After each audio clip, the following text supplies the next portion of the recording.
Welcome to the INFOWARS Nightly News. I'm your host, Jakari Jackson. This is what we have in store for you for this October 30th, 2012 edition. Tonight on the INFOWARS Nightly News, the corporate mainstream media promotes the Frankenstorm while ignoring the new bombshell information about the stand-down in Benghazi. Then, unmanned drones are set to share U.S. airspace with domestic air traffic.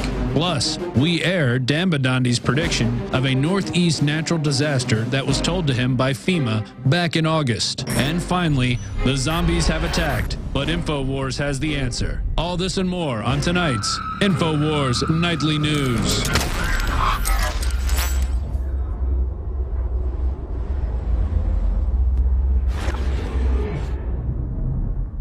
And welcome back. Top story headline: drone set to share sky with domestic air traffic. This out of the BBC. Tests have been carried out to see whether military drones can mix safely in the air with passenger planes. The flight test took place off the coast of Florida in early August. Politicians have given the FAA until 2015 to prepare its air traffic systems for use of drones. So we see, if nothing else, it's unsafe right now, because we saw in Colorado how a passenger plane, a civilian plane, almost collided with a drone not that long ago. So it's a very serious situation, and you should be aware of drones. Whether you're for drones or you're against them, I personally am against them, but you know, you may think that they're a good idea, but that ties us into our next story. Drones give Angel Night volunteers eyes in the sky. Now let's take a look at this. Harry Arnold organized a civilian patrol team that will be running surveillance of Detroit neighborhoods with their own radio-controlled camera ships. All right, so you can see right there in the video, she's talking about how basically a neighborhood watch team is using drones to patrol their neighborhood. And, you know, if the big guys, the big boys and girls have drones to watch us, then why can't we watch them? So the only thing I would say to this neighborhood watch group is just be careful when you're not spying and looking at anybody's windows or anything like that. But if you want a drone, then so be it. And speaking of drones, if you guys have been watching the news, you've seen the articles that myself and Melissa Melton have done talking about drones in video games. You guys may have saw the review I did of the video game Black Ops 2, and also Melissa Melton followed suit. During the presidential debate, we had the statistics that 72% of Xbox users were in favor of drone strikes. So once again, you may be for drones, you may be against them, but our thought is that, hey, if they can use drones, why can't we? So we actually had a chance, me, myself, Melissa, we talked Rob Dew and even Alex into buying some drones. So if we can put that image back on the screen there, Marcos, we are going to buy the Black Ops 2 care package, which comes with the drone, as you can see right there. And we're going to have a drone fly. This was actually Alex's idea to have the, I guess you can call it a flash mob, but we're not really calling it that. So it's going to be sometime in November. We haven't set a date, you know, after the smoke clears and you have a chance to play the game for 3 days straight. And I'm not knocking you. If I didn't have to come to work, I'd probably play it 3 days straight myself. So after all that, we're going to have a meetup probably, well, definitely going to be here in Austin, probably in Zilker Park, and we're just going to fly drones. If you bought a drone from Black Ops 2 or you have your own little helicopter or whatever, you can come out there, and we're going to say, hey, if you can fly drones on us, we're going to fly drones on you. So stay tuned for those details. Next story. Obama accepts Osama bin Laden donations. Now, before we get into this article, the important thing about this isn't Osama bin Laden. That's second. Well, it's not even really an issue. WorldNet Daily, the staffers donated to President Obama's campaign. Now, the thing about that is that they use a Pakistani IP address. And as you'll see in the article, presidents are not supposed to take foreign contributions to their campaign. Let's take a look at the article. Using a Pakistani internet protocol and proxy server, Osama bin Laden has successfully donated twice to Barack Obama's presidential re-election campaign. The bin Laden donations were actually made by WorldNet Daily staff. The acceptance of foreign contributions is strictly illegal under U.S. campaign finance law. In other words, as far as the campaign's website was concerned, the donation was openly identified electronically as coming from Pakistan. And actually, in the background of that article, you can see the actual form that they used to do their donation. You can see right there, Al-Qaeda is his employer, and he is a deceased terror chief. So, like, once again, the old Osama bin Laden thing is secondary. It's basically we caught Barack Obama's organization taking donations from, foreign countries. So there you go, caught with your pants down. Once again, next story. Nuclear Regulatory Commission declares alert at Oyster Creek nuclear plant. Let's take a look at this. The United States Nuclear Regulatory Commission is continuing to monitor impacts from Hurricane Sandy on nuclear power plants. The plant, currently in a regularly scheduled outage, declared the alert at approximately 8:45 p.m. due to water exceeding certain high water level criteria. The plant's owner said backup diesel generators were providing stable power with more than 2 weeks of fuel on hand. So definitely a serious situation out there. And while we hope it doesn't come to, I hope they don't even have to use the 2 weeks of fuel. Hopefully the water will, wash away and they can get back to things as usual. And how it usually goes when we report on real news, we're fear mongering, but when you hear it from CNN, it's credible news. So, whatever. But if you're in New Jersey, be aware that you could have some type of potential problem with your nuclear facility. So, FYI. Next story. Media promotes Frankenstorm, ignores Obama Benghazi bombshell. Now, we've been digging into the Frankenstorm so much, and it is a serious storm. People have died from it. There have been floodings, and even a good portion of Queens was burning. I saw that on the news earlier, but there are stories besides the Frankenstorm. They want you to think that the only thing going on is that a crane was bent, by the winds. I mean, that is some serious wind. And then you see the guys out there like, oh, we're out here unseen, and then it's this and that. And then you see kids running around in their underwear behind them. I saw that. I want to say it was on CNN last night. I can't say for sure, but whatever. Let's look into this article. News broke the attack on Benghazi that led to the death of U.S. Ambassador to Libya, Christopher Stevens, and 3 of his staff members on September 11, 2012 were anything but random. Urgent requests for military backup were ignored. In addition, a Navy SEAL team stationed at the annex a mile from the attacks reported they were twice told to stand down. On September 4, 2012, Stevens sent a maximum alert to a multitude of Obama administration agencies, including Secretary of State Clinton, warning of a threat of an imminent attack. So we see this is not something where they were caught with their pants down. They had the warning from Stevens a week before. Was it a week before the 4th? So, yeah, a week before, and they did nothing. The article goes on to say that Melissa Melton did, that they even removed certain security aspects to make these people more vulnerable. And that ties into another article we have. Is a general losing his job over Benghazi? On October 18th, Secretary of Defense Leon Panetta said, today, I'm very pleased to announce that the President Obama will nominate General David Rodriguez to succeed General Carter Ham as commander of U.S. Africa Command. Now, for those who aren't hip, General Ham, he sent aid into, the Benghazi situation. And, I mean, it never officially says that this is the reason why he was let go or, replaced by David Rodriguez. Nothing against Rodriguez, but it basically says that, reading between the lines, that they didn't like the fact that he tried to help. They gave the stand down order. General Ham ignored it, and it seems like he's paying the price for protecting the people who really need to be protected, and even some of the troops they went in, even though they were told not to. So, from what I understand, General Ham has an impeccable record, and he really didn't deserve this. So. This is the Obama administration at their finest. Next story. Showdown looms over UN control of the internet. Now it made me laugh because this is just the internet ID by another name. Let's take a look. When delegates gather in Dubai in December for an obscure UN agency meeting, fighting is expected to be intense over proposals to rewrite global telecom rules to effectively give the United Nations control over the internet. Russia, China, and other countries back to a move to place the internet under the authority of the International Telecommunications Union, a UN agency that sets technical standards for global phone calls. So we see they're already taking charge of your telephone calls. Now they want to take charge of your internet. And like I said, this is just the internet ID by another name. So guys, fight hard like you did against all these other SOPAs and CISPAs and all this other stuff. And people say, hey, what can I do? Just get the word out. Call your local radio stations, your TV stations, tell your newspapers about this, and just get it out in the news, so hopefully we can fight this off as well.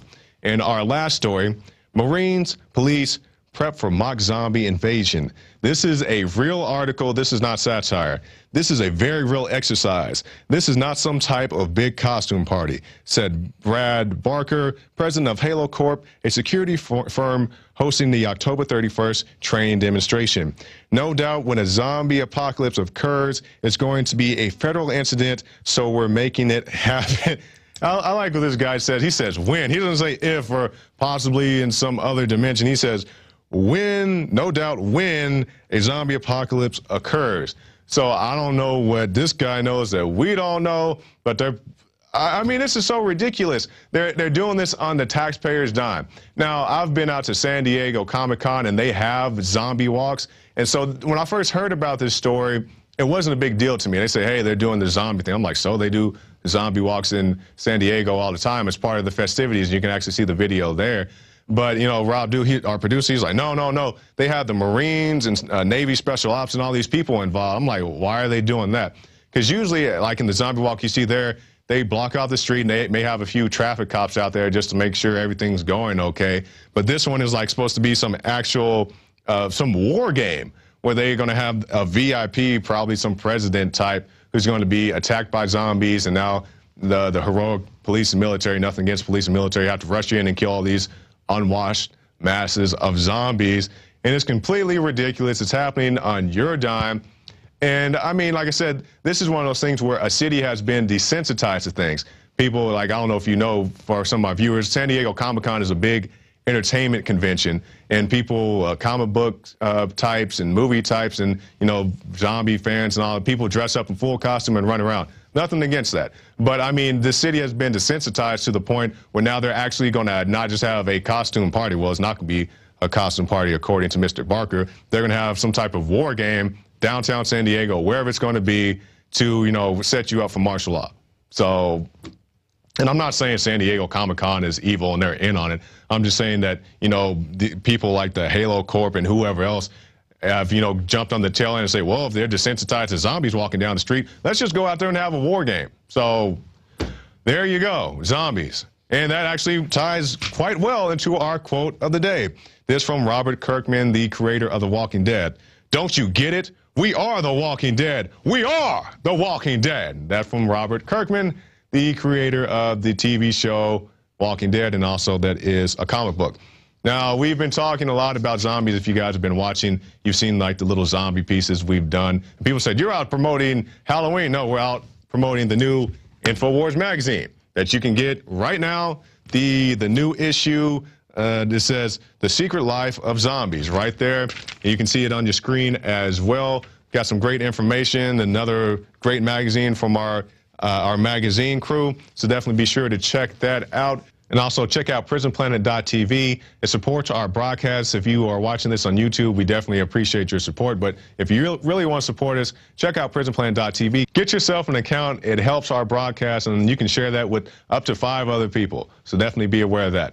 All right, after the break, we'll be back with an interview with Dan Badandi, our reporter on the street. He's up in New England right now, spending some time with his family. He's going to break down what's really going on up there. Was the hurricane really as bad as they said it was going to be? So we'll find out about that after this break.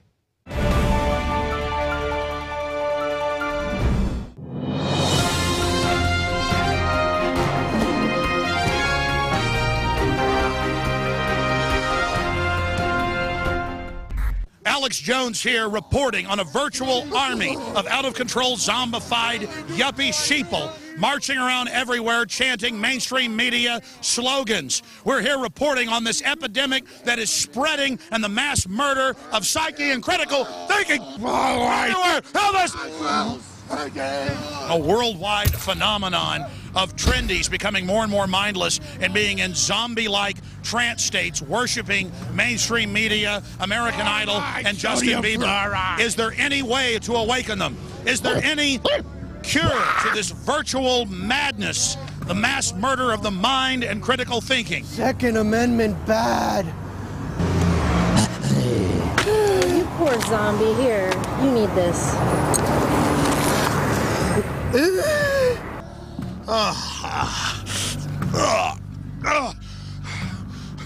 Is there any hope? Tune in next time. Can we cure the zombies?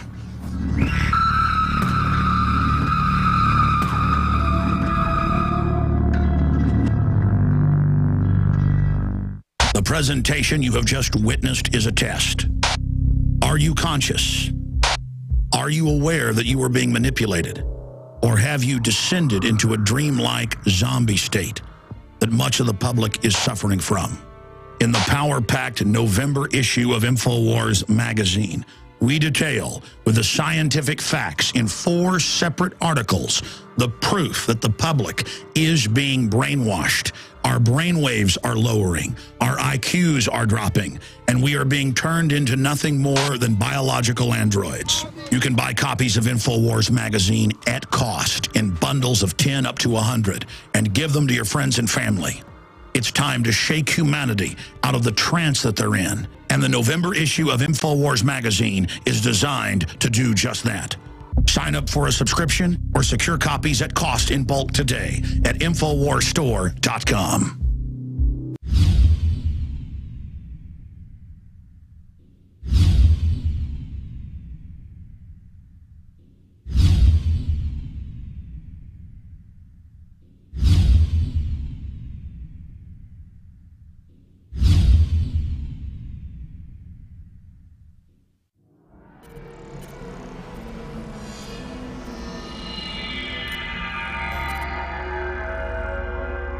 While we fight to retain our liberty, while we fight to expose globalism, we have to realize we're talking about a very powerful combination of power. Renowned author and expert Joel Skousen breaks down the globalist plan to shut down America and stage a new world war. In one day, America will go from day to night. And if you haven't prepared in advance, there's not enough time to prepare in 24 hours, even if you saw it that early. Coming to the InfoWar in November is our new documentary film presentation. Strategic relocation is a systematic way to think strategically in the future about how do I safeguard. Joel Skousen, Strategic Relocation. The freeways are going to be crowded, they're going to run out of gasoline, they're going to run out of food, and then they're going to start to go north and south of those freeways. Joel Skousen is renowned as one of the world's foremost experts in strategic relocation and the securing of your home. We talk about natural disasters, the health environment, we talk about pollution, the water quality. My personal experience about being in every one of these states. Government is digging in for the organized, incremental collapse of society and world war. The U.S. isn't building huge underground bases and bunkers because of some terrorist threat. They know that a massive nuclear attack is coming. They want that attack to come. Most people won't even be ready and won't be able to get out of town when any of these nuclear weapons fall, because there'll be absolute panic. There is no preparedness without strategy. What I tell people is that you do have time. Prepare wisely in advance. This Christmas, give the gift of preparedness. Strategic Relocation, the film, with Joel Skousen and Alex Jones.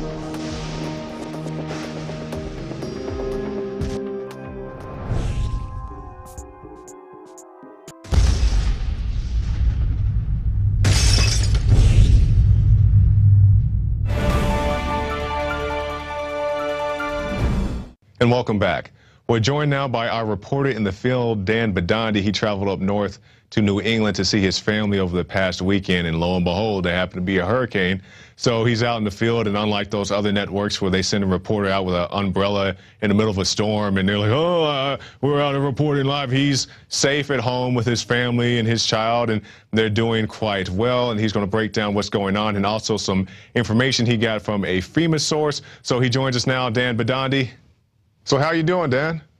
Not bad. How you doing, Jakari? It's real good. So tell us about what's going on up there. All right, so far the weather's cleared up a little. I'm looking out the window right now. It's cloudy, but a little bit of sun so far, and we don't know if it's going to swing back toward Rhode Island. We don't know that yet. But we did suffer a lot of damage. I had the stats actually. I read something yesterday about the updated ones on the power outages. It was 1,051 outages that affected over 113,000 customers here in Rhode Island without power. And it's 113,000 homes and businesses and everything. And so far it's like looking okay. I mean, we've got down poles and so on. But everything else, I mean, like it's looking so far good. So how's it in your area? Did you have any power outages or any down trees or anything like that? A lot of down trees, we had some down poles, and we're lucky we didn't lose power. The power blinked a few times last night, and yeah, we're still having trouble. We don't have full internet and everything. The phone has trouble once in a while, and you know they're working on the lines and everything. But so far over here, everything's good. Good, good. Glad to see that you're safe. Now, we previewed a little bit on the radio. Alex said you had some information about a FEMA camp or a FEMA representative that you met. Oh yes, it was. I can't name who he is, but Sure.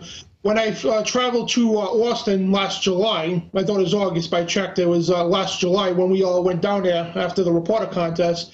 I got held over in BWI, that's Baltimore Washington International Airport in Washington, and I was listening to this guy talking on his phone. He said talking about Janet Napolitano and all these bigwigs in FEMA and Homeland Security. Long story short, he was talking to his brother, and I kind of was like, "Excuse me, sir, I wasn't like eavesdropping on your call or anything, but I heard you say Janet Napolitano." He goes, "Oh yeah, I work for Homeland Security and FEMA and all that, and so I'm playing this guy out to see where he stands." And I'm like, "You aware of HR 645?" Because everybody I meet that's part of FEMA and such, I kind of try to educate them what their organization's really about. So basically, you see my shirt, INFOWARS, and he was like, you know, he goes, "I'm a big Alex Jones fan, by the way." You know, really, it's like, well, I'm one of his new reporters, so it broke the ice right there. So he goes, "All right, since we're on the same page, I'm going to tell you everything." He's looking around, I'm here with another person, but he goes, "No, what the hell with it?"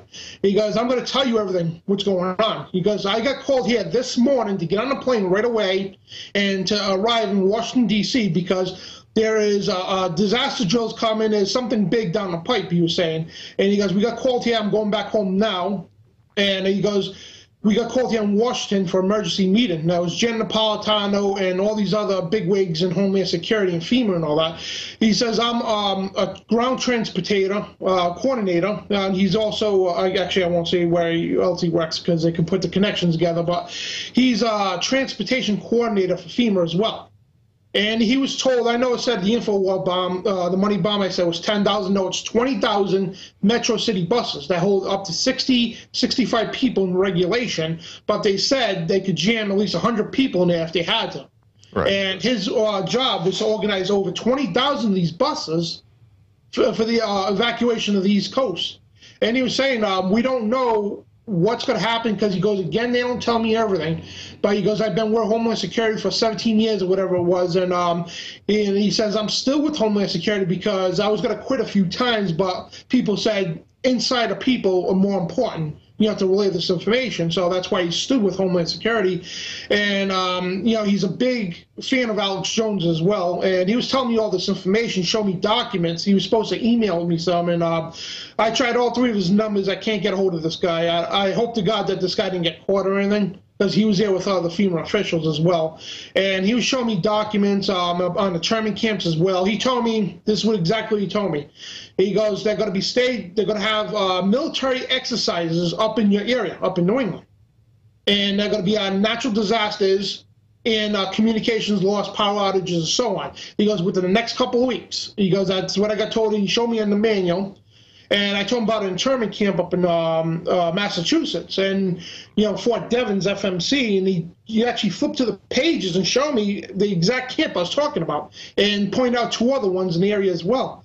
And basically, he was telling me down the line this was going to happen. He goes, when you go back home, because I told him, you know, the whole situation. I was going to Austin for about a few days and going home, but he was telling me when you go back home, expect these drills to happen. It's going to be coordinated with FEMA and the National Guard.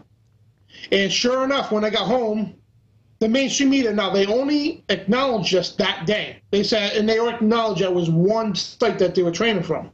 There was three. And the only reason I knew about the other two sites, because I got friends all over the state, and they told me, hey, in their rural areas, this place called the Lad Center. That's way out in the middle of nowhere, near the Veteran Cemetery. And they told me, hey, there's all kinds of military vehicles, tents, and everything going on over there, being set up. And I went down there, and I got it on YouTube as well, my Bionic Dan B channel. And I confronted the FEMA people, and they basically kicked me out because I wasn't supposed to know about that drill there. Right. And the mainstream media, they only covered one of them, the one at the ocean, and they didn't tell the public about the other two that were taking place in the state, and that was just 3 of many all throughout New England. Now, and Dan, if I could stop you right there, just so our viewers know that you're not blowing smoke, you did talk about this on the Money Bomb. It's something that is timestamped. So let's go ahead and throw to that Money Bomb video now.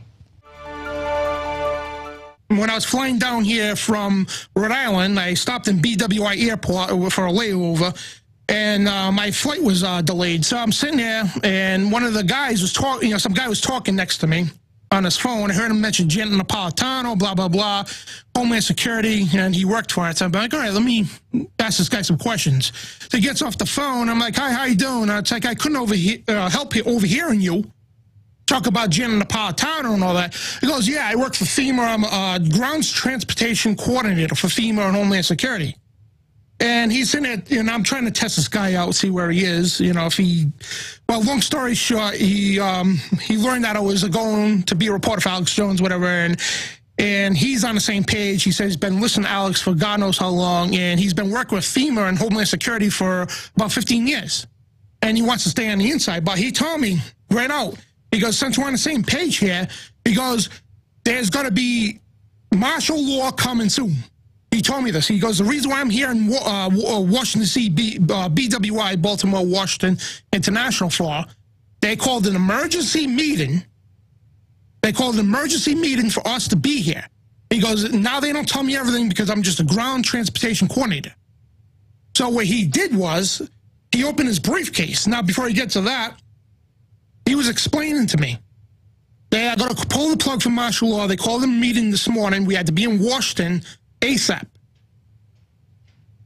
And so when he basically he was telling me this stuff, then he opens his briefcase and shows me documents. And he says for secret eyes, all that good stuff. And he said we got called because my job is to organize 10,000 Metro City buses, 10,000 that hold 65 people each, and that's regulations. You could fit about 100 people jam-packed in there, he said. But he said 20,000 Metro buses. That's a lot, folks. And for the entire East Coast, he goes, they have drills. They're going to evacuate the entire East Coast. And he goes, you're from Rhode Island. I'm like, yes. He goes, expect to have disaster drills in your area within the next couple of weeks. And sure enough, folks, when I went back to Rhode Island, it hit the mainstream media, the day it was happening. Oh, they're doing disaster drills, communications, earthquake, and right here, the article, earthquake disaster drills, mass FEMA's martial law agenda. It's right there, folks. And I was told about this weeks in advance. He told me there's going to be disaster drills for earthquakes and communications and all that in New England. And sure enough, folks, several cities around Rhode Island, Massachusetts, and all that, FEMA and the National Guards were conducting exercises. Well, disaster drills for earthquakes. And you ask, well, why would they do a disaster drill for earthquakes in New England? Because it's unheard of New England getting earthquakes. And sure enough, I think it was 2 nights ago, Maine got hit with a 4.9, I believe, earthquake. And the thing is, this guy told me from Homeland Security, he told me, okay, this stuff was coming. And it did. And we've been talking about the October surprise, the November, nobody knows what it is. I mean, it could be the whole presidential thing. It could be martial law. We don't know. But the thing is, I'm not trying to scare you folks, but this guy showed me, he laid out everything. All right, Dan, so we saw right there the Money Bomb video where you talked about this stuff beforehand. This isn't just, wild prediction that you made. You talked about this beforehand. It's come true. So now continue your story and tell us about, what you were talking about in the Money Bomb. And also, for more verification, when I hosted my own show in Rhode Island, too, I also stated this back in July and August as well. and I've been on several radio talk shows across the country, and at the end of July and August was when I found this information out. I made it viral big time, and I could, I mean, tons of people could verify, radio talk shows and everything could verify I gave this information out. And people, it's not my prediction. This is what I heard from Homeland Security. I'm not no psychic. This is what I heard from a Homeland Security FEMA official. And, you know, he told us what this was going to happen. I got home, the drills happened just like he said. And, you know, they don't advertise right out in the mainstream media what drills are about, you know, especially in advance. They tell you that day, you know, it's a little bit of news. Homeland Security is conducting a drill. But anyway, on to Santa Claus coming to the mall, you know, whatever. Yeah. But anyway, everything came true. He said it was going to be a natural disaster. He told me this. There will be a natural disaster to hit the East Coast. He goes, I don't know when, what it is, or when it's going to come, but he goes, be sure it's going to be coming soon. And he said, then he brought up HARP. And he goes, you were familiar with HARP, right? I'm like, oh, yes, of course. Weather modification. And he goes, well, they're going to use that. And, you know, people out there who don't believe in this stuff, you could Google it. China, Japan, Germany, even the United States openly brag about, I mean, hit mainstream media on several occasions about how governments can manipulate the weather. And, you know, people think, oh, you're talking crazy, weather modifications, FEMA camps, blah, blah, blah. And he told me this, too. He goes, they're going to round people up. They're going to mandatory evacuation in some areas, and they're going to bring them into internment camps. And he goes, this could be the guys from martial law. He's not sure because he says, again, they don't tell me everything. Right. But again, folks, if you don't believe in FEMA camps, I mean, there's so much evidence out there. I mean, if you take HR 645, for example, that was the Emergency Centers Establishment Act, and it was to establish 6 or 10 emergency centers in the United States at the time. Now there's over 1,000, as we know, and it was on record not too long ago, I think it was months ago, that Halliburton got a contract by Homeland Security to build internment camps. Now this is on record. And we also got Army Regulations 210-35. That's a civilian inmate labor program. And as you're going to see on the screen in a second, the civilian inmate labor program is basically saying, yes, we're going to house American citizens. They mention POWs, yes, but they also specify American citizens in this document and putting them to forced labor camps. And if you think this is a joke, folks, I mean, let's take a look back in history here. President Roosevelt, on February 19th of 1942, Roosevelt's executive order was number 9066. It was the War the War Relocation Act, Executive Order 9066, that established 10 internment camps across the country, and they housed more than 110,000 Japanese American citizens, legal citizens. Just because they were Japanese, they rounded them up. They took their property, their vehicles, their bank assets, everything they had, gone. And when they were released, they were given $25 a piece, and their homes were returned, their vehicles were returned. They didn't have their jobs back. Basically, they got thrown out in the street with $25. Here you go. And it took all the way to Ronald Reagan to apologize to the Japanese citizens for this. And now we're going to look on, we did an article recently about this. It was FM, that's Army Field Manual, 3-39.40. That's re-education for internment camps here in America. And we did have an article on INFOWARS about this, and it specifies to put Americans into these re-education camps, you know, to re-educate you. And, you know, if you're a dissident, I mean, we'll bring up the John Warner National Defense Act, that annulled posse comitatus, to put, that was the paving ground for the Patriot Act. The Patriot Act comes in. Now the NDA 2012 is just a Patriot Act on steroids. Right. Then they established HR 647, which is the trespass bill. I know there's a lot of documents, folks, but you can research all this. Play it back when you watch the replay and write all the stuff down, folks. A lot of information. HR 647 was the no trespass bill. Any politician that has Secret Service, if you protest any which way, even with a sign, you could be held in jail with no phone calls, no nothing. Rock solid information, Dan Badandi. Now, speaking about your source, did he tell you anything that hasn't come true yet? Anything that's, you know, left to chance? Well, he said there would be martial law and evacuation. Now, he didn't specify how much and how long, but in New Jersey, Okay, New Jersey and New York, parts haven't been evacuated, and parts have been declared martial law. So, there's some truth to this extent, and but you know, we don't know if this is over. We don't know if this is the big tamale that he was talking about. You know what I mean? And it shows you that everything he, you know, up to now is 100% true of what he spoke to me about. Right. All right. Rock solid information as always. Dan Badani, good to see you. Any last thoughts? Any closing arguments? Yeah, more information for you folks. Google, I guess, GoArmy.com is advertising for internment specialists. And anybody wants to research Rex 84, that was the Oliver North scandal and everything else going on, basically a new continuity of government. Folks, we are under attack. Our freedoms are under attack. And we need to make people aware of this because this stuff is real. I've seen the camps with my own eyes, folks. This is not a joke. And again, I challenge you to research any of this. All right, thanks, Dan. You stay safe. Enjoy the time with your family. I know this isn't the best circumstance, but you know you get to spend time with your family nonetheless. Thank you, Jakari. God bless you, man. All right, man. You stay safe. Thanks. All right, and there he goes, Dan Badani, safe and sound at home, and hopefully the worst is over. You know, some good information from Dan. And I definitely encourage everybody to check out those articles. Those are all real articles. Hard-hitting information. So actually, we'll be back after this break with another Dan Badani piece. He had a chance to interview Bill Schnoebelen. They talk about the origins of Halloween, all types of paranormal activity. You guys say you guys never talk about the Illuminati and the occult. They break this thing all the way down. This is something that Dan shot last week. I was actually there when they were talking about. They're talking about witches flying on broomsticks and all kinds of stuff. So definitely get ready for that.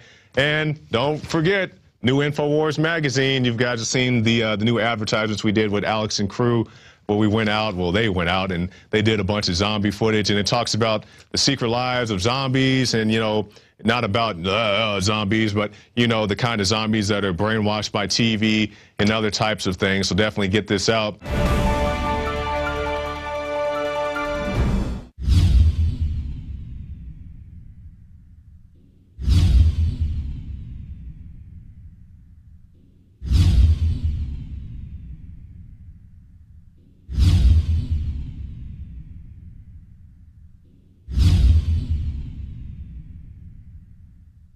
Alex Jones here with a message to fellow freedom lovers. The prognosis for the entire planetary economic system runs from bad to worse. The globalist model is to shut down societies and starve patriots out until they acquiesce to the global takeover. That's why we've assembled the most vital and important preparedness items at InfoWarsShop.com. These are items that I did research on, that I personally use. We've got the life straw, so you can turn fetid water into safe water anywhere you go. The K-Tor hand crank generator to charge up key equipment during power outages or out in the field. Strategic Relocation, 3rd edition by Joel Skousen. When Disaster Strikes by Matthew Stein. ThyroSafe, used by Homeland Security to protect yourself during any radiological event. Hand crank shortwave AM/FM radios. Everything that we've researched and found to be the best is available at InfoWarsShop.com, and your purchase makes our InfoWar possible. We're getting prepared. Are you? InfoWarsShop.com.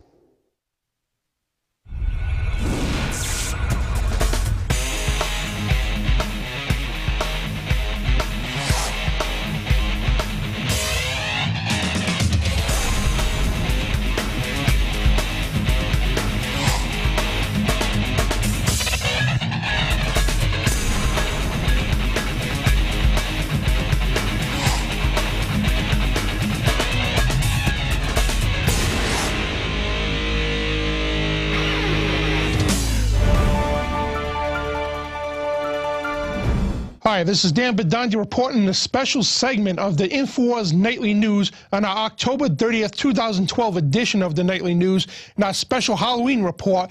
And have you ever wondered the history of Halloween, where it came from, where bobbing of apples came from, bonfires, jack-o'-lanterns and such? Well, today we're going to talk to, back by popular demand, Mr. William Schnoebelen, which I had on INFOWARS Money Bomb a couple weeks ago. And before we get to the segment, folks, I want to encourage everybody to go to InfoWarsStore.com right now and purchase Bloodlines of the Illuminati. It's by Fritz Springmeier, great book, 500-something pages, packed full of information about the Illuminati bloodlines. And with the order, every order you get on InfoWarsStore.com, you get a copy of the Citizen's Handbook and a couple of cool stickers for your car, you know, to display your patriotism. And again, Bill Schnoblin, he's a former Illuminati, former 90th degree Freemason, former Satanic high priest, former Mormon, former Catholic priest. He's been there, done it all, and now he's on the good side. And without further ado, backed by popular demand, how you doing, Bill? It's great to be here. Absolutely. Awesome. It's a pleasure to have you back. And now Halloween, a lot of people, you know, in public, they go out and celebrate, dress the kids and go, you know, ghouls and goblins and all this stuff, but not knowing where's Halloween really come from. What's the origins of it? What is a cult connection with this? And a lot of people are misinformed what Halloween really is. And I think if they knew exactly what Halloween was, they wouldn't be celebrating the satanic holiday. Well, yes, that's very true. And you go all the way back really to the dawn of history, and you'll find that in the cultures around Bible lands and the cultures of pagan Europe, the pagan British Isles, this night was considered part of a pageant of festivals that were, you know, of course, pagan in origin. They were satanic in origin. They were basically, you know, ways of celebrating the change of seasons. And of course, in the Northern Hemisphere, this is when the nights started getting longer and the weather started getting colder. And it was believed that on this night, or Halloween night, that the god of the dead was going to die and then be reborn later. And of course, he was reborn on the next feast, which would have been Yule, which is December 23rd, 24th, somewhere in there. And so this time that he was dying was a time of great fear in these people, and so the way they dealt with that is by human sacrifice. They felt that if they could shed enough blood, especially the blood of children, that they could somehow let this passing of their god be a propitious one. You know, and of course, this is all really evil, but we see it even in the Bible, the idea of Molech, the idea of Chemosh, the god of the Moabites. All these different cultures all celebrated this festival by child sacrifice, by throwing babies into a flaming idol or something equally awful. And this is the origins of Halloween.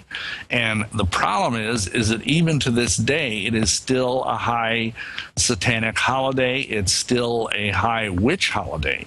And that means if you're celebrating it, you're celebrating, you know, basically what some Satanists believe is the devil's birthday. Now, I don't know about you, but I don't want to do anything to celebrate about the devil. Exactly. And the real name, I think, was called Samhain. Is that the correct pronunciation?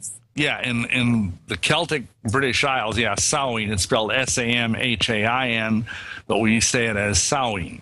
And yeah, that's the ancient ancestor. And of course, excuse me, at some time, you know, in the early Christian era, the Catholic Church decided to try and sort of baptize Halloween and Samhain, and they called it All Hallows Eve. They associated it with All Saints Day and All Souls Day, which is November 1st on the liturgical calendar. And this is their way of putting a so-called Christian stamp on something that's evil. Yes, yes. And of course, I don't think you can really do that. You can't take something that's evil and like slap some paint on it and all of a sudden it's good. You know, and the trouble is that in many cultures, I mean, this is kind of a universal thing. Like many people might know that in Latino countries, they have the Day of the Dead on this day when people, you know, run around dressed up as skeletons and all of that. And it's very similar to Halloween. They just call it by a different name. And see, I don't think that we should be celebrating death. I think we should be celebrating life. Exactly. So, you know, that basically is some of the history. And see, the thing is, Jeremiah the prophet says in Jeremiah 10:1-3 that we are not to learn the ways of the heathen. We are not to follow the paths of the Gentiles, but rather we're to follow what's in the Bible. And the Bible has the feasts of Yahuwah, the sacred feasts of him that are what we should be doing instead of Christmas and Easter bunnies and Halloween. You know, those are just all pagan holidays that are really abominable in the sight of the Almighty. And if I'm not correct, during the beginnings of our country, did our ancestors take part in these holidays? No, really they did not. Halloween was actually illegal in the days of the Puritans. It was really illegal all through the 18th and a lot of the 19th century in America, and it was only when the influx of Irish immigrants started in the 19th century, some of my ancestors came over here and they brought Halloween with them. And you know how in our country we see that things gradually have gotten more and more, you know, lax or whatever word you want to use, and so people began to celebrate it. And of course now it's become a huge marketing thing. I mean, they're trying to make it as big as Christmas, and but the trouble is, again, it's evil.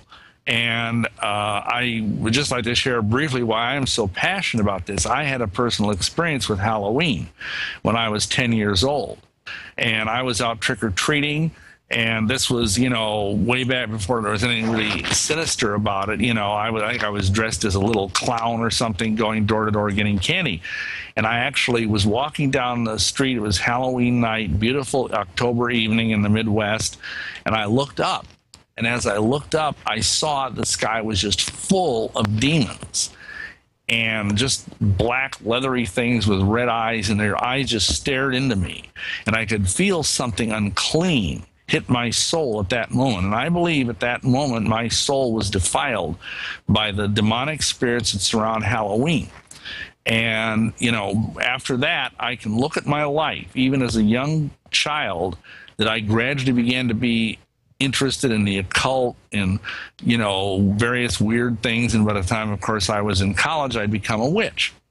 So I think that the danger to children, especially because children are more vulnerable, but even to adults, it's a dangerous time, and we really encourage parents to pray over their children during this season, to not let their children run around alone, and to not let them go trick-or-treat, you know, but rather have some kind of fun that you can do as a family. Exactly. Now, little in the history here of Halloween. Now, where does the bonfire come from? I know it was represented as the bonfire. You want to describe that a little bit? Well, again, in the British Isles and in probably Northern Europe as well, there was this custom of lighting. They were originally called Baal fires, and it related to Baal, who's, of course, a false god. We see Baal even in the Bible, in the Old Testament. And they would use these as a way of trying to keep the sun god from dying, like we were talking earlier about blood sacrifice. And you're right, later on they became known as bonfires, and then over the years got cleaned up to bonfires because, you know, they would throw animals into it. They might even throw babies into it in some cultures. It was not a good thing. And, you know, because again, this is all about sympathetic magic, about sending forth the lives of innocent beings so that this God, this supposed God, who of course is ultimately really Satan, can live. And also trick or treat. Do you want to describe the origins of that, what that really means? Well, of course, it's not obviously been cleaned up today, but back in the ancient times, the idea is that these satanic priests would go into a village, and they would say they'd go up to a house at random in that village, and they would, you know, put a mark on the door and say, "You have to give us your youngest child, or we'll destroy your house." And then we're going to take that child and sacrifice it to the dark god Saman, who's the god of Samhain, the god of death. And of course, if the parents refused, then they would destroy the household. They'd burn the house to the ground. And today, of course, it's more benign, and the kids go and say, "Give us candy, or we'll soap your windows, or TP your trees," or something like that. But, you know, it's not a good thing. And again, you're playing around with diabolical things, and you're playing around with things that are rooted in human sacrifice, animal sacrifice, and child sacrifice. And the pumpkins now, I know that it wasn't originally pumpkins, it was yams, you said, but you want to explain the jack-o'-lantern, how they basically took human flesh as wax and filled it? Yeah, they actually would take, you know, some of the remains of these poor unfortunate children, and they would make candles out of them, and they'd put these inside of either skulls or inside of large gourds or something of that nature. And they would believe that if they pointed this grinning face outward, it would be a sign to the demons to leave this house alone. So it was kind of like a talisman to ward off evil. But of course, the problem is again, you know, there's this very ancient, if you will, cult about the severed head, which is present all over the Northern Europe, all over the British Isles, and how it somehow relates to, well, in the British Isles, it relates to Bran the Blessed, he's called, but in other countries, it relates to other various beings, gods, demons, whatever, and it's all very evil. It's you know, I mean, would you want to have a thing burning on your doorstep that was made out of, you know, human baby fat or something of that nature? This I know, and the people do this all the time. And how many pumpkins are sold just in the United States alone? Millions. And also, when they gave them the pumpkin, is that when they, just like you went to a household, they offered the sacrifice? Is that when they put the pumpkin at your door? Yeah, well, that was a sign that that house was okay then, that it had been, they'd offered up their tithe to hell, so to speak, in the form of their firstborn child. Or their youngest child, I'm sorry. And so that's kind of, you know, the meaning of that. And now, of course, we just see it as a sign of you know, of, oh, this house is going along with the Halloween thing. You know, it actually has a much more sinister origin. And see, what people need to understand is that these symbols have a power all their own. I mean, you might say, well, it's just a pumpkin, for heaven's sakes. Well, yeah, it is just a pumpkin. But you see, in magic, in black magic, in the occult, there's this idea of thought forms and egregores. That's the word that's used from Greek. And it means basically something that gets power all of its own over the centuries, over thousands and thousands of years of use. And it kind of, demons and strong men come to inhabit it. So even if the person might put this pumpkin out and carve a face on it and whatnot and put a candle in it and think, oh, I'm just kind of being cute like the neighborhood is, you know, it still might very well draw demonic spirits. So that's why we should not, again, as it says in Jeremiah, learn the ways of the Gentiles. Exactly. Yes. And also bobbing for apples. I mean, a lot of people think it's just a bucket full of water, you know, just a bunch of apples, but you want to explain the horrific origins where this comes from? Well, the idea of it is that originally they would actually take, you know, some of the leftover remains of the skulls of these children and use them as something to pull out of the water as kind of a macabre game. And, you know, so, you know, again, there's some sort of meaning behind this, which we do not understand. And this is true of a lot of things. Another thing that comes to mind is the whole thing of witches on a broomstick. You see, that actually goes back to the fact that in the Middle Ages, witches would literally take, see, the symbol of a high priestess's authority was her broomstick, which is called a besom. And she would, on certain nights of the year, when they were like planting crops or whatever, they would go out and they would jump around the field after they planted the crop on these broomsticks. And they believed that the higher they jumped, that's how high the crops were. So again, we're talking about sympathetic magic, what's called folk magic. And it was believed that as they did this, that it would make the ground more fertile and whatnot. And of course, some people that weren't witches were probably spying to see, ooh, what are these witches doing? And they saw them, you know, jumping around this field, and, oh, they're going to take off and they're going to fly. You know, just like, you know, some birds take a while to get off the ground. Well, there's another side to that too, and that is that witches would use what was called flying ointment on nights like Halloween. They would take this ointment, which is made out of various hallucinogenic drugs. They'd rub it on their bodies, all over their bodies, and the ointment was supposedly to protect them from evil, but what would happen instead is that it would give them a trip, so to speak, like we would take acid nowadays. Well, these were like primitive hallucinogens, like belladonna, like aconite, and some other herbs that are hallucinogenic, but they're also poisonous. And so once again, we have this association of pharmakeia, of using drugs, and the occult and witchcraft all over again. And that's why to have a cute little witch hanging from your porch or whatever, again, you're emulating things that are of the evil one. And also, most people think Halloween is just one day. You want to describe how it's actually 3 days? I think it's the 29th, 30th, and 31st?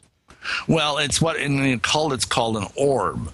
And it does. You're right. It does start up like on the day or so before it, and then it goes one day after it. And that's why, like, again, you see in the Roman Church, you have November 1st, which is, of course, the day after Halloween, is called All Saints' Day, and November 2nd is called All Souls' Day in their calendar. And that's because they're just trying to kind of piggyback on this ancient pagan feast that had already been around for probably thousands of years. So, yeah, it actually starts a couple days earlier. And also, finally, you want to give a message to all Christians, especially pastors out there. Now, I've been to a lot of churches, and they say, oh, come to Halloween, we're going to have a party, come dress as an angel or a biblical character. And you want to give a good, strong message to these pastors, and also anybody that's a Christian at that, about not celebrating this thing at all. Take no part in this. Yeah, I would really strongly recommend that. I mean, you can do something on another night, but you don't want to really honor this night, because it is the night when darkness, if I were a pastor, I would have people pray and fast on that night, because believe me, the witches and the Satanists are praying and fasting before that to prepare to create all this cone of power, all this energy that's supposed to be raised on that night, because they believe that this is the night that the doorways are open between the realms of the dead and the realms of the living, and that spirits walk the earth. And so, you know, you don't want that kind of energy going around in your community. And so if believers would take the time to pray and fast in and around Halloween for their children, for the protection of the children and the families and the churches and the community, that would be a much better way to use the time than to have a party where little kids get to dress up like angels. Absolutely. And when you explain how they're fasting and praying, you know, the Satanists, is that with the origins of Hell Night? Because I believe Hell Night's the night before. Is that correct? Yeah, I think in some cities they even have really bizarre things that are done on the night before, and it's called Hell Night. But you know, the point is, whatever the culture is, there's still these people that are very, very dedicated. They're like dark saints, if you will, and they will fast and pray to their gods for the destruction of the innocence of the youth, for the destruction of the morality of our young people. And we need to be just as diligent in getting on our knees and praying and fasting that our young people would stay pure, that our young people would not be defiled by the occult, and all these things. Big, big challenge for us, and we need to rise to the challenge. All right, great. And I'm going to shift gears a little bit here. I know you wanted to talk about Mitt Romney during our interview during the money bomb, but due to overwhelming phone calls, we had to take the calls and all that. But now, you want to describe what you were going to tell me about Mitt Romney, is you do with the Mormonism and everything. And you, by all people, you used to be a ex-Mormon. So if you want to give a little description of what's going on with Mitt Romney. Well, the problem is, and I mean, I realize that either with Obama or with Mitt Romney, it's like, which devil do you choose? And the problem with Mitt Romney is he is a high priest in the Mormon church. He comes from a very old Mormon family, I think 5 generations of Mormons. And, you know, he's very much connected. He's been to the temple. He's gone through secret Luciferian ceremonies. And he's sworn blood oaths that in his mind would be more important than any oath he might take as president of the United States to defend the Constitution. And to see, the Mormon church has a weird eschatology, a weird view of the end times. They believe that one day, they call it one mighty and strong, quote unquote, will rise and will save the Constitution of the United States.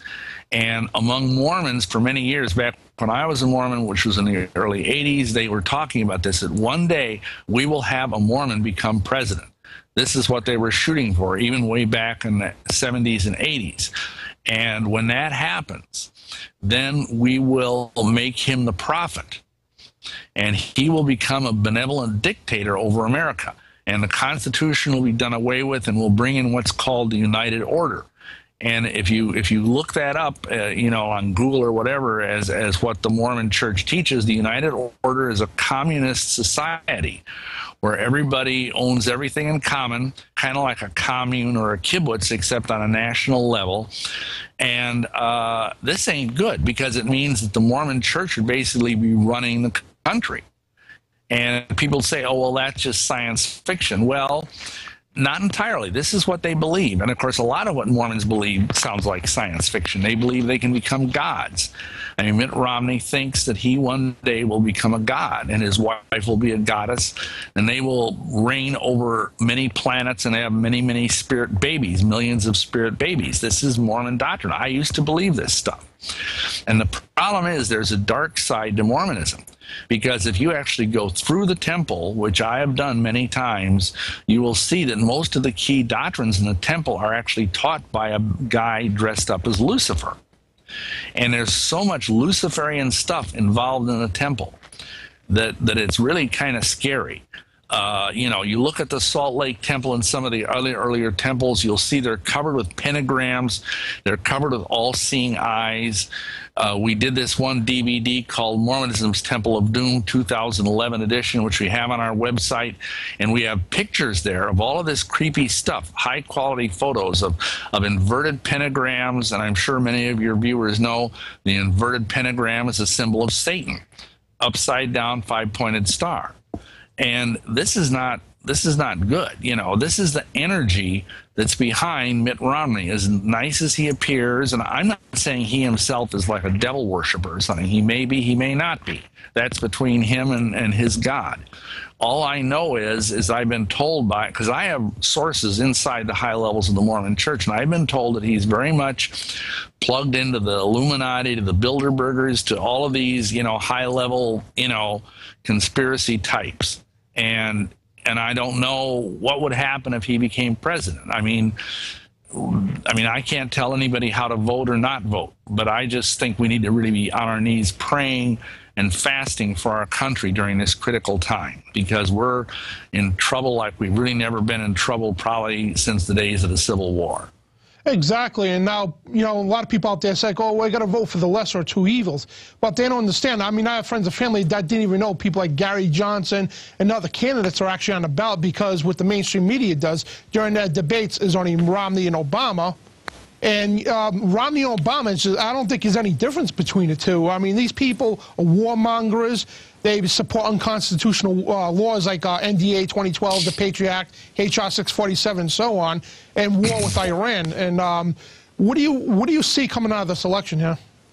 Well, of course, I don't claim to be a prophet, but, you know, I'm not sure. You know, some people have said, well, you know, there's going to be some kind of maybe Israel will bomb, you know, Iran right before the election, or maybe some big financial thing will happen before the election, and, you know, to kind of bump Obama up in the polls. Because, you know, usually if there's a crisis, people go with the incumbent.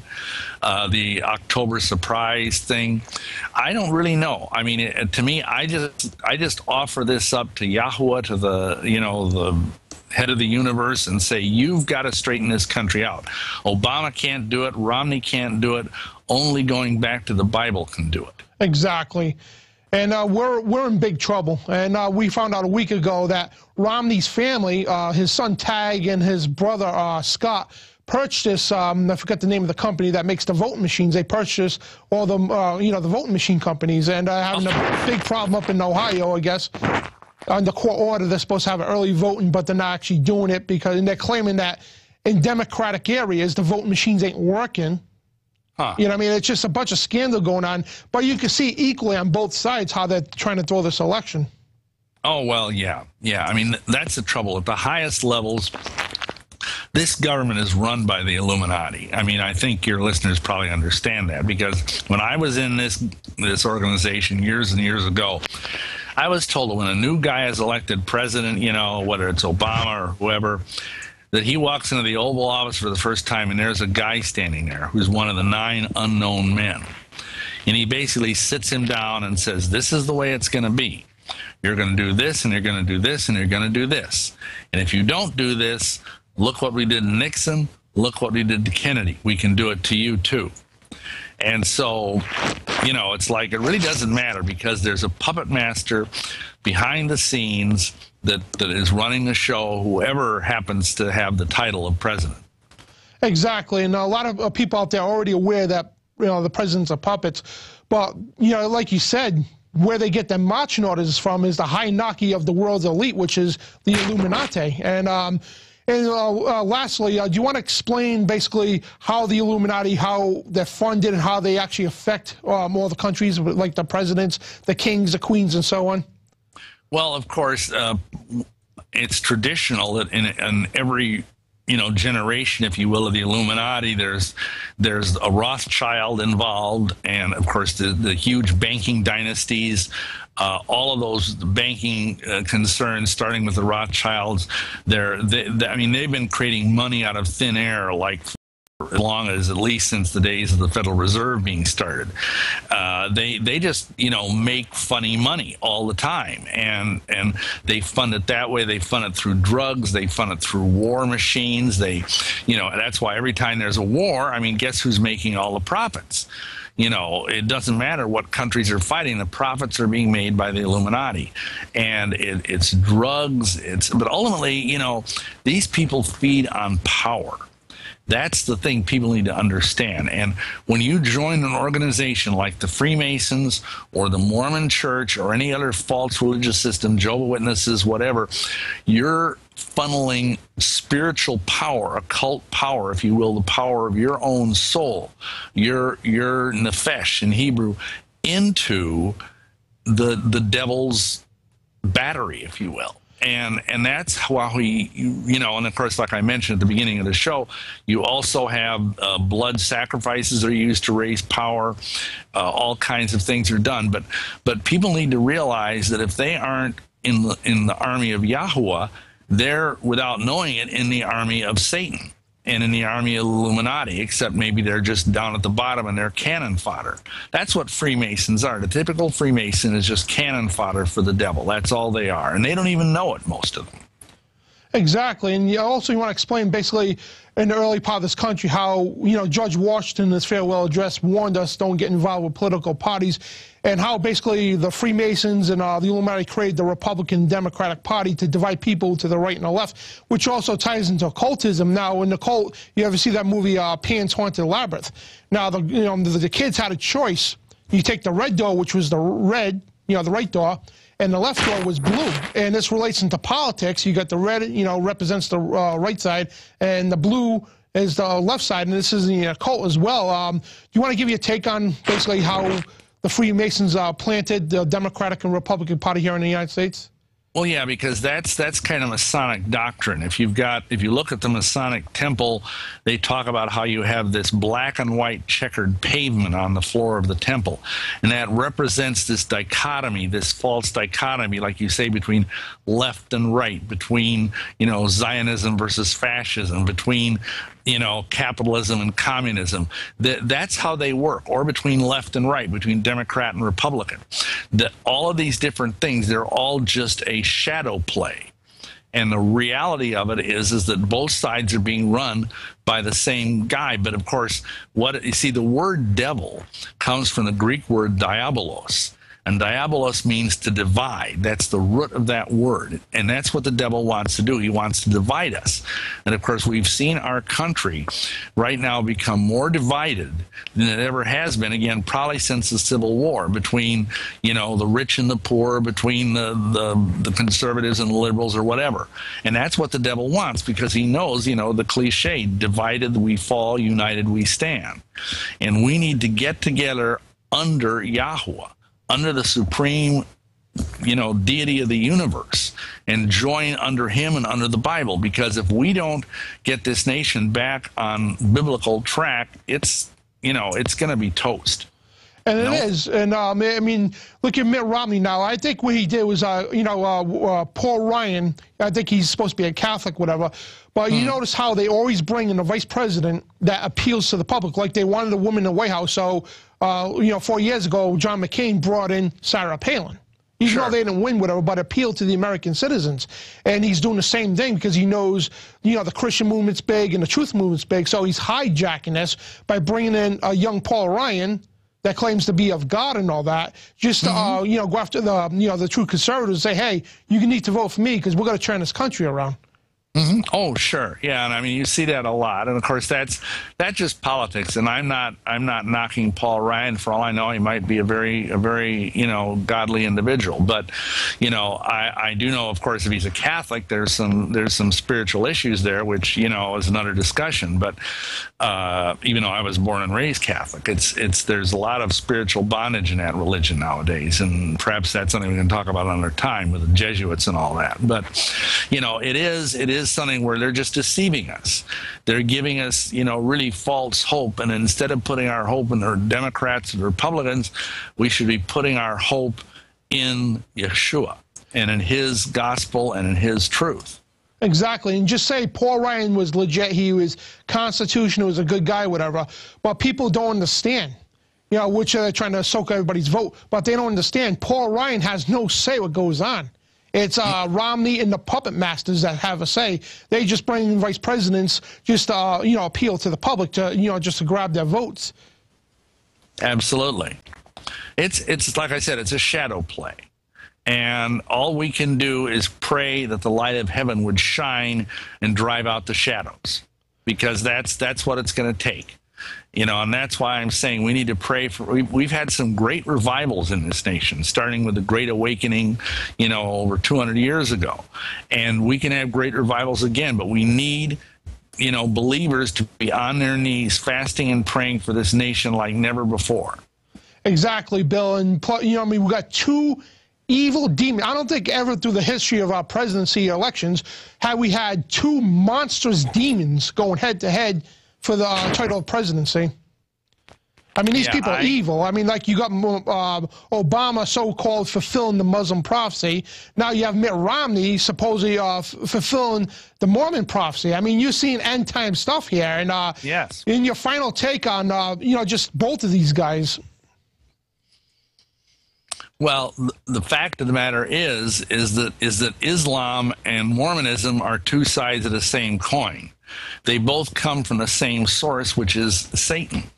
And, if you look at how both religions started, they both started with an angel appearing to somebody and giving them a fake scripture, whether it's the Quran in the case of Islam or whether it's the Book of Mormon in the case of Mormonism. And it's the same thing. They're just two sides of the same coin. One wants to create a socialist utopia with Islam rising. The other one wants to create a theocratic Mormon kingdom.